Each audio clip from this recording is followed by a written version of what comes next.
రాష్ట్ర రాజకీయం మెల్లగా ఒక పక్కకు ఒరుగుతోంది.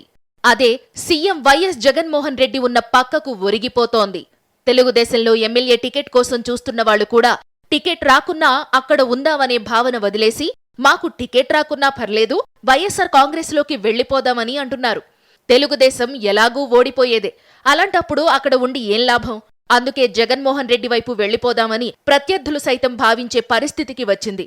వరుసగా భీమిలి, దెందులూరు, రాప్తాడులో జరిగిన సిద్ధం సభలు, వాటికి వచ్చిన జనస్పందన మొత్తం రాష్ట్ర రాజకీయ పరిస్థితులను మార్చేశాయి.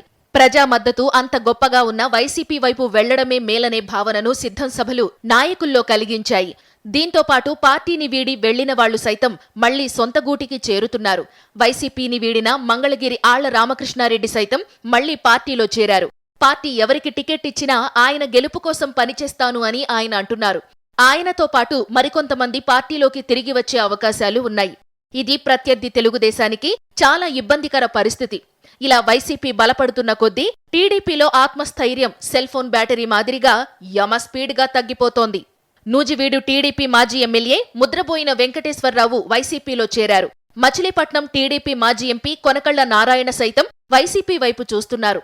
రాయచోటి మాజీ ఎమ్మెల్యే రెడ్డెప్పగారి రమేష్ రెడ్డి, పాణ్యం మాజీ ఎమ్మెల్యే గౌరు చరిత కుటుంబం, కమలాపురం నుంచి సాయినాథ్ శర్మ, మైదుకూరు నుంచి రెడ్యం వెంకట సుబ్బారెడ్డి తదితరులు ఫ్యాన్ కిందకు వచ్చేయాలని చూస్తున్నారు. ఇప్పటికే వీరంతా వైఎస్సార్ కాంగ్రెస్ ముఖ్యులతో మాట్లాడారు.